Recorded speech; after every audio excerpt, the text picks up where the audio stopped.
Hello student, आपका स्वागत है हमारे YouTube चैनल संकल्प में। लास्ट की वीडियो में आपने देखा होगा कि मैंने संविधान की पृष्ठभूमि के ऊपर बात की थी और आपने उस पर समझ विकसित की होगी। और साथ में हमने संविधान की जो मूल ढांचे की संरचना थी उस पर भी हमने बात की थी। उसी मूल ढांचे में से हमने एक टॉपिक को निकाला है और वो टॉपिक है हमारा भारतीय संविधान की प्रस्तावना। आज हम इस पर डिकोड करने वाले हैं और देखते हैं हम इसमें क्या समझ विकसित कर सकते हैं।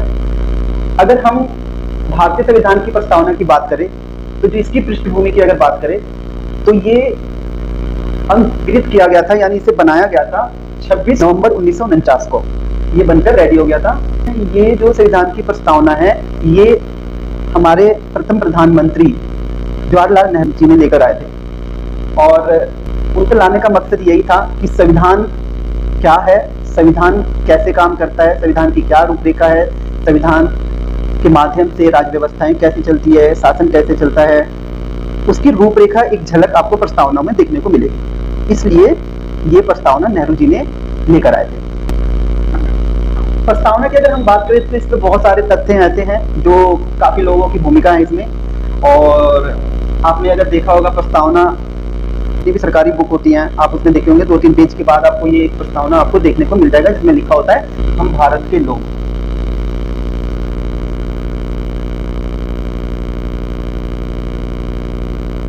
हम भारत के लोग और बहुत सारी चीजें लिखी होती हैं, आपने पढ़ा ही होगा। संविधान की प्रस्तावना, इसको उद्देशिका भी बोलते हैं। प्रस्तावना उद्देशिका एक ही है। हम ये क्यों पढ़ रहे हैं और इसकी क्यों समझ विकसित कर रहे हैं, हम ये जानना चाहते हैं कि जो हमारा संविधान है, संविधान में बहुत सारी चीजें लिखी हुई हैं, हमें बहुत मुश्किल हो पाएगा उन सारी चीजों को पढ़ पाना, समझ पाना, उनकी बारीकियों को।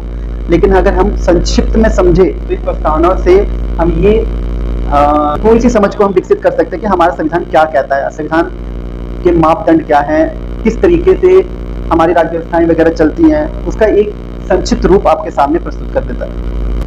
भारत की प्रस्तावना में आपने देखा होगा हम भारत के लोग, हर एक चीज का अलग अलग मतलब है जो भी इसमें प्रस्तावना में लिखा हुआ है। जैसे हम भारत के लोग, अब इस हम भारत के लोग में हमें क्या, किसकी बात कर रहे हैं और किस चीज की बात कर रहे हैं, कहाँ की बात कर रहे हैं। तो हम भारत के लोग, भारत में जितने भी उपस्थित व्यक्ति हैं, जितने भी, चाहे वो किसी भी धर्म के लोग हों, उन लोगों की बात हो रही है। ठीक है, तो ये हम भारत के लोग, अलग अलग ये अर्थ है इसके मायने यहाँ पर। तो हम भारत के लोगों का ये समझे भारत में जितने भी पंथ हैं, चाहे कोई भी धर्म हो, चाहे कोई भी जाति हो, किसी भी प्रकार के हो, वो सभी लोग हम भारत के लोग। उसके बाद आता है एक वर्ड है संपूर्ण।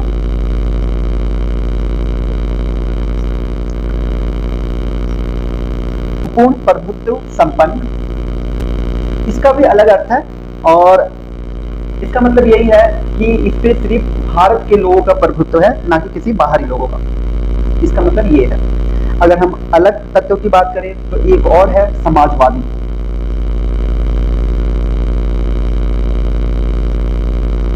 समाजवादी, समाजवादी का मतलब ये है चाहे किसी भी प्रकार की जो लोगों ने अपने लिए साधन इकट्ठा कर रखा है और उस साधन के माध्यम से अपनी जीविका चला रहे हैं, तो हमें ये सुनिश्चित करना है कि साधन जो है सब में समान रूप से और सबको कानून के द्वारा कोशिश किया जाए कि सबको वो समान किसी न किसी रूप में वो संसाधन उसको मिल सके। यहाँ पे ये है समाजवादी का मतलब। उसके बाद है पंथ निरपेक्ष।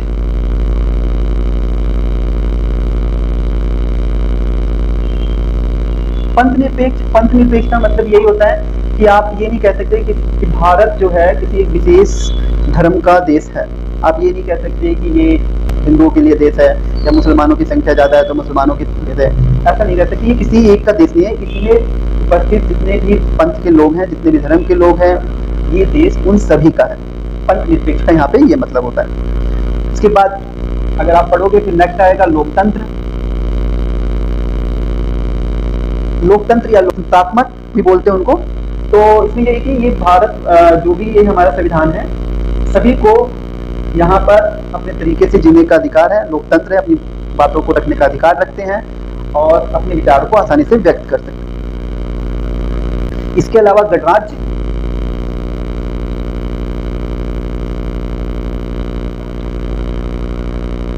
गणराज्य का मतलब ये होता है कि एक प्रतीक के रूप में माना जाता है और प्रतीक ये कहता है कि ये यहाँ की जो जनता है वो सर्वोच्च है।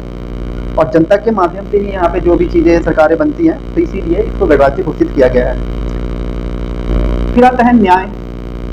आप जब प्रस्तावना पढ़ेंगे ना तो ये सारे शब्द ना वहाँ पर आते हैं, उस प्रस्तावना में आते हैं। तो यही प्रस्तावना को हम लोग डिकोड कर रहे हैं कि आखिर इन सब चीज़ों का मतलब क्या है, ये जो चीज़ें लिखी हुई हैं, ये तत्व जो लिखे हुए हैं, इनका मतलब क्या है। तो न्याय की अगर बात करें तो हमें ये भी देखना है कि भारत में उपस्थित जितने भी पंथ हैं, उन सबको सामाजिक रूप से, आर्थिक रूप से उनको न्याय सुनिश्चित हो सके। इसके लिए वो सारे मापदंड संविधान में तैयार किए गए हैं, और जिसको न्याय नहीं मिल पा रहा है तो कानून के माध्यम से उसको न्याय सुनिश्चित करेंगे। फिर बात करते हैं समता। समता यानी बराबरी, इक्वालिटी, संविधान में ये दी गई है और एक विशेष रूप से ये एक अनुच्छेद के द्वारा दर्शाया गया है। इसके बारे में हम बहुत डिटेल पढ़ेंगे अच्छे से। इसके अलग से ये प्रस्तावना में समता इसलिए दिया गया कि ये कम से कम ये पता चले कि हमारा संविधान आखिर है क्या।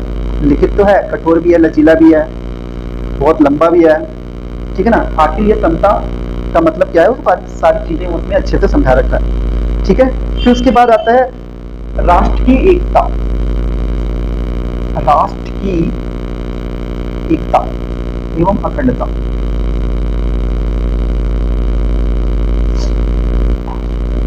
भारतीय संविधान की प्रस्तावना में राष्ट्र की एकता एवं अखंडता ये सुनिश्चित करता है कि सभी व्यक्ति और हम अपने संविधान के अनुसार अपने राष्ट्र की एकता बनाए रखें और उसकी अखंडता को सुनिश्चित करें। इसका मतलब ये है कि जितने भी यहाँ पे पंथ निरपेक्ष कोई भी लोग, यहाँ पे जो भी लोग रहते हैं, बंधुत्व की भावना विकसित होती रहे, किसी एक दूसरे पे द्वेष ना पाले, जिए और जीने की प्रवृत्ति हमें ये दिखनी चाहिए। फिर अगर बात करें बंधुता, बंधुता यानी भाईचारा को ज्यादा से ज्यादा बढ़ावा देने के लिए हमारा संविधान काम करेगा। तो ये सारी चीजें हैं, ऐसा नहीं है कि भारत की प्रस्तावना में ये सारी चीजें, ये मेन है जो आपको समझाने के लिए ये सारी चीजें लिखी गई है, ठीक है। अब हम इसके बारे में ये बात करेंगे कि इनमें कई ऐसी चीजें हैं जो बाद में ऐड की गई हैं। जैसे पंथ निरपेक्ष है, इसको बाद में जोड़ा गया है, और क्यों जोड़ा गया है, क्या है, इसके बारे में हम डिटेल से समझेंगे। और कुछ इसमें ऐसे केस हैं जिसे वाद बोलते हैं, उसके बारे में थोड़ी बहुत हम लोग जानकारी ले लेंगे। आप चाहो तो इससे स्क्रीनशॉट ले सकते हो, ठीक है। नेक्स्ट पे हम लोग आते हैं, कुछ केस और वाद है, उसको हम समझते हैं कि केस वाद क्या है, ये सब क्या है। और एक चीज और आपको समझनी पड़ेगी कि ये जो भारतीय संविधान की प्रस्तावना है, ये मूल ढांचे में नहीं है, इसे बाद में लाया गया था, नेहरू जी ने लाया था। और लाने का बस एक ही उद्देश्य था कि हमारे संविधान जो बना हुआ है, जो संविधान की आत्मा भी हम वैसे कहते हैं प्रस्तावना को, कि हमें ये पता चल जाता है कि आखिर हमारा संविधान है क्या। एक अलग समझ को विकसित करता है ये प्रस्तावना के माध्यम से, ठीक है। अगर हम केसवाद की बात करें, केस या डिफरेंट बहुत सारे केस हुए हैं, वैसे कुछ केस की बात कर लेते हैं। जैसे कि एक 1960 में एक केस था, बेरूबारी केस।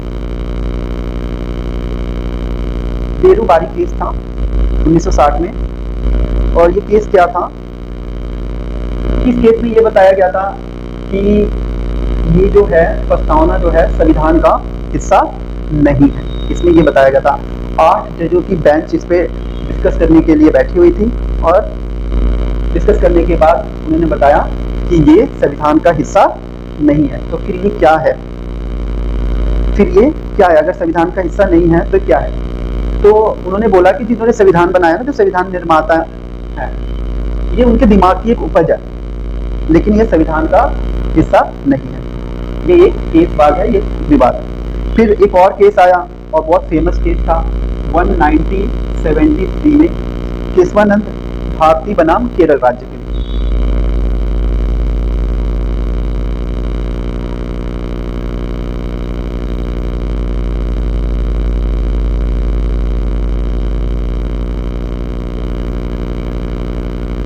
उन्नीस सौ 73 में केशवानंद भारती बनाम केरल राज्य के बीच में एक ये केस था, एक वाद विवाद था। और इसमें क्या था, इसमें लगभग 13 न्यायालय की न्यायाधीश पीठ बैठे हुए थे और उन्होंने डिस्कस किया।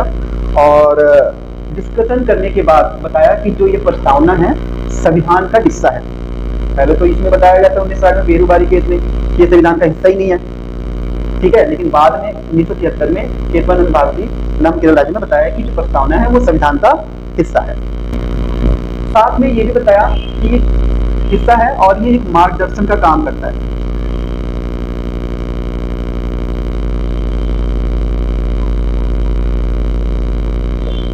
मार्गदर्शन का काम करता है। तो ये कुछ वाद विवाद है। एक और विवाद है, जैसे 1975 में ये भी एक विवाद है, और ये किसके बीच में विवाद है? संघ सरकार,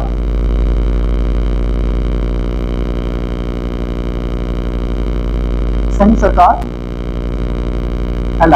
LIC के बीच में ये एक केस आया था। और इसमें क्या था कि इस केस में भी ये बताया कि संविधान की जो प्रस्तावना है ये संविधान का एक अभिन्न अंग है। ये अभिन्न अंग है, लेकिन इसमें ये भी डालते हैं ये कानूनी रूप से लागू करने में असमर्थ है। ठीक है, ये एक केस है।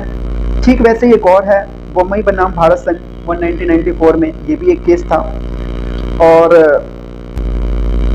तो ये वाला केस मैं बता रहा हूँ जो 1994 में था, ये जो धर्म से रिलेटेड था, धर्म निरपेक्षता की अवधारणा थी, और इसमें ये बताया गया था कि राज्य का कोई भी धर्म नहीं होता। ठीक है, तो ये कुछ ऐसी केस हैं, वाद विवाद हैं, और भारतीय संविधान की जो प्रस्तावना में ये वाद विवाद देखे गए हैं। और फाइनली अगर मैं बताऊं कि क्या अभी आप लोग ये सोच रहे होंगे कि क्या ये संविधान की जो प्रस्तावना है कि संविधान का हिस्सा है या नहीं। अगर इतने सारे केस हो गए हैं तो कुछ तो रिजल्ट आया होगा। तो बिल्कुल एक रिजल्ट आया था, एक संशोधन हुआ। ठीक है, और उस संशोधन में ये फाइनलाइज कर दिया गया कि जो भारतीय संविधान है, जो प्रस्तावना है, वो संविधान का हिस्सा माना जाएगा। हाँ, लेकिन उसके मूल ढांचे में परिवर्तन नहीं किया जा सकता। यानी मूल ढांचे में तो हम यही कहेंगे कि ये प्रस्तावना है ही नहीं, ये तो बाद में जोड़ा गया था। ठीक है, लेकिन एक संशोधन हुआ था, अमेंडमेंट हुआ था, और ये 42वां अमेंडमेंट हुआ था। उसमें ये संशोधन करने के बाद फाइनलाइज किया गया कि ये एक संविधान का हिस्सा मानेंगे, पर ये मूल ढांचे का हिस्सा नहीं है। बस ये ध्यान रखना। और ये संशोधन कब हुआ था आप ये देख लीजिए। इसको 42वां संशोधन हुआ था ये, और ये कब हुआ था? ये हुआ था 1976 में। संविधान, भारतीय संविधान जो है, हमें ये अनुच्छेद 368 के तहत संशोधन करने की प्रवृत्ति दी गई है, और इसी संशोधन के माध्यम से इसका संशोधन हुआ था। ठीक है, और संशोधन का आधार इन्होंने यही बनाया था। क्या संशोधन का आधार बनाया था? ये केशवानंद भारती का जो 1973 में हुआ था, इसका आधार बनाया था। इसको आधार बनाकर 42वां संशोधन किया गया 1976 में, और इसमें ये कहा गया कि ये अब भारतीय संविधान का हिस्सा माना जाएगा, प्रस्तावना। ठीक है, साथ में इसमें 3 चीजें जोड़ी गई थी, ध्यान रखना। 3 चीजें इसमें जोड़ी गई थी, और वो क्या जोड़ी गई थी? फर्स्ट, समाजवाद। सेकंड,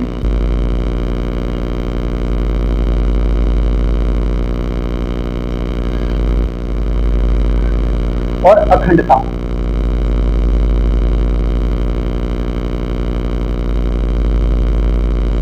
ये 3 चीजें जोड़ी गई थी। ठीक है, इसलिए जोड़ी गई थी ताकि हमारे समाज में, भारतीय समाज में विभिन्न प्रकार के जो भी लोग रहते हैं, इस चीज को ध्यान में रखकर अपना और अपने लोगों का और अपने देश का और पूरे विश्व का कल्याण कर सके अपने माध्यम से। इसलिए सारी चीजें जुड़ गई थी। तो ये था हमारा भारतीय संविधान की प्रस्तावना के कुछ प्रमुख बिंदु पे हमने नजर डाला, इसको डिकोड किया। और इसमें ऐसा नहीं है कि सिर्फ ये सारी चीजें ही अभी जो भी हमने बताई है वही चीज़, इसके अलावा भी बहुत सारी चीजें। अगर आप इसको और अच्छे से नोट्स बना के रखोगे तो आपको और अच्छी नई नई चीजें इसमें मिलेगी। और एक चीज आपको इसमें मैं बता देता हूँ, जो ये आपने कभी देखना आप लोग ओरिजिनल भारतीय संविधान की जो प्रस्तावना वगैरह है, जो इसमें साइड में जो डिजाइन वगैरह तैयार किया गया है, वो भी एक विशेष व्यक्ति ने तैयार किया गया था। ठीक है, और उनका नाम था, वो जबलपुर के थे, BR सिन्हा थे। उन्होंने ये डिजाइन किया था। तो यहाँ पे डिजाइन बने होंगे ना, जब आप प्रस्तावना देखोगे तो डिजाइन बना होता है। तो उन्होंने ये किया था, आप ये इसको भी ध्यान रखना। ये सारी चीजें हैं, और आप इसको एक बार अच्छे से पढ़ना, इन चीज़ों को समझना क्या है। और आप संविधान इतना बड़ा लिखित है, क्योंकि हमारा बहुत बड़ा संविधान लिखित है, तो आप उसे अच्छे से पढ़ नहीं पाएंगे, समझ भी नहीं पाएंगे, इतना टाइम नहीं होता। तो आप ये प्रस्तावना के माध्यम से आप समझ सकते हो कि आखिर मूल प्रवृत्ति क्या है हमारे संविधान की। ठीक है, तो ये था आज के लिए हमारा सेशन, और उम्मीद करता हूँ कि आपको ये अच्छे समझ विकसित हुई होगी। तो थैंक यू सो मच।